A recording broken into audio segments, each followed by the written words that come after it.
असितगिरिसमं स्यात् कज्जलं सिन्धुपात्रे सुरतरुवर्षाखा लेखने पत्रमुर्वे लिखति यदि गृहीत्वा शारदा सर्वकालं तदपि तव गुणानामीश पारं न याते।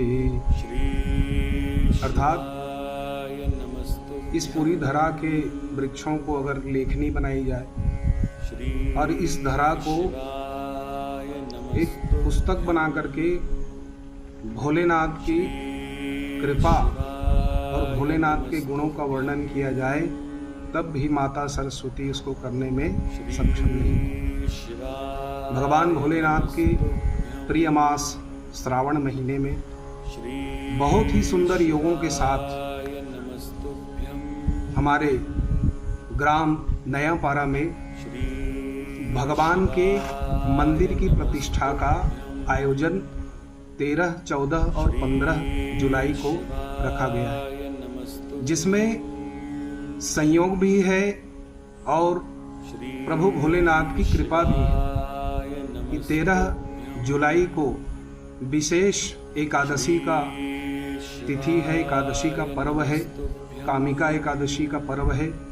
कामिका एकादशी में भगवान भोलेनाथ के पूजन से सभी गंधर्वों, देवताओं एवं सूर्य आदि नवग्रह सभी का पूजन करने का फल स्वतः ही मिल जाता है।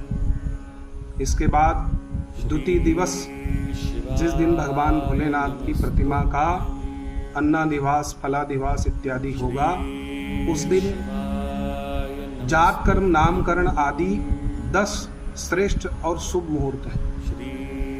भोलेनाथ को कहा गया है कि भावी मेठ सकहि त्रिपुरारी, ब्रह्मा जी की लेखनी को भी बदल दे ऐसा सामर्थ्य तीनों देवों में केवल और केवल भोलेनाथ के पास है।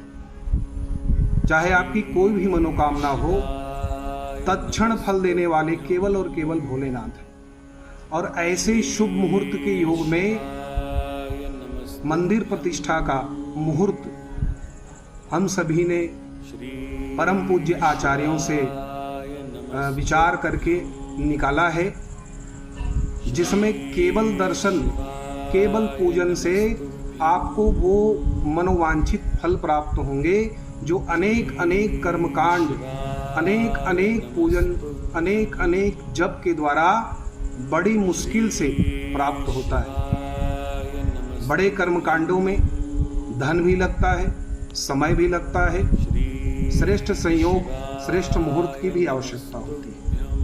भगवान भोलेनाथ की प्रतिमा का स्थापना श्रावण मास की शिवरात्रि को करने का हम लोगों ने निर्णय लिया है 15 जुलाई को।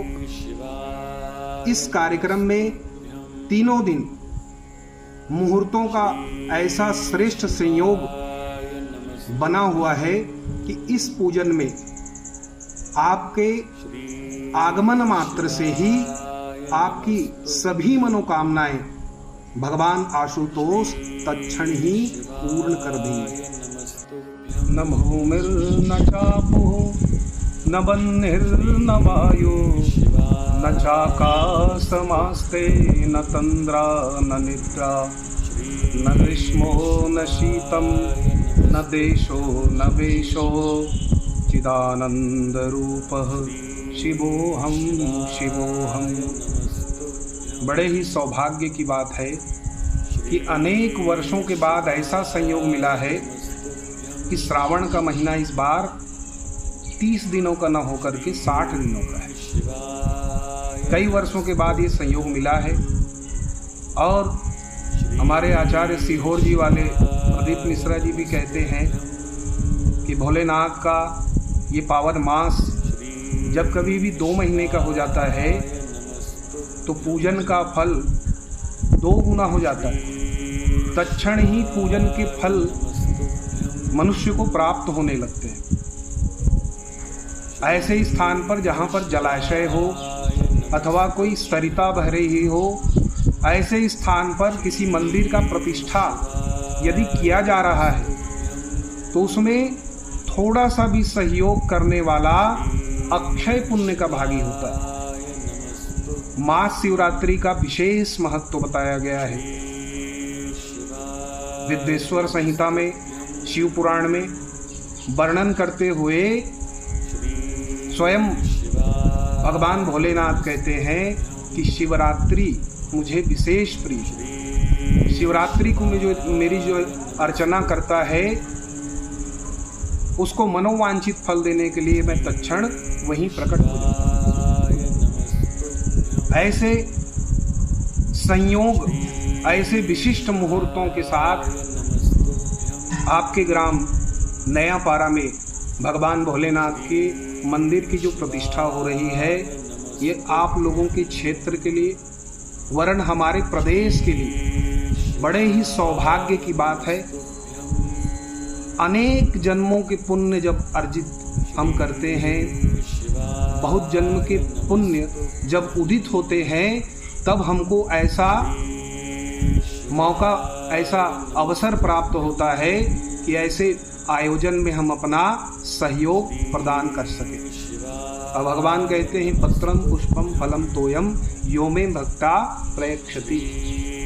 भगवान को न धन चाहिए, न बहुत सारी मुद्राएं चाहिए, आपका यश वैभव कुछ भी नहीं चाहिए। भगवान कहते हैं मेरे पास आओ, एक पुष्प लेकर के आओ, एक बेलपत्र लेकर के आओ।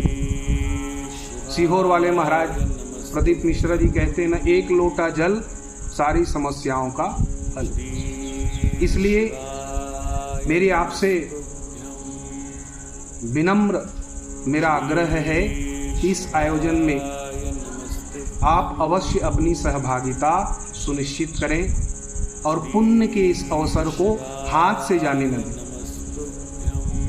इसके अलावा मैं कहना चाहता हूं कि ये 3 दिनों के आयोजन के बारे में बताने के लिए मुझे आमंत्रित किया गया था, परंतु जो भी बातें मैंने कही हो सकता है भोलेनाथ की ही प्रेरणा हो सकता है भोलेनाथ मुझसे कहलवाना चाहते हो। इसलिए आप सभी से सादर आग्रह है, विनम्र अनुरोध है कि आप अधिक से अधिक संख्या में इस आयोजन में सम्मिलित होकर के आयोजन को भव्य बनावें और इसकी सफलता सुनिश्चित करें कि आपका सहयोग उसमें अवश्य रहे। अतः इस पुरुषोत्तम श्रावण मास में भोलेनाथ की कृपा आप सभी पर होने वाली है, जिससे आपके शारीरिक, मानसिक, आर्थिक कष्टों का निवारण होगा और आपके जीवन में भगवान भोलेनाथ की कृपा से एक नई शुरुआत हो। आपका जीवन कष्टों से दूर हो, आपके जीवन में धन धान्य बना रहे। इसी आशीष के साथ धन धन भोलेनाथ कौड़ी नहीं खजाने में 3 लोक बस्ती में बसा के आप बसे वीराने में। ओम नमः शिवाय। श्री शिवाय नमस्तुभ्यम।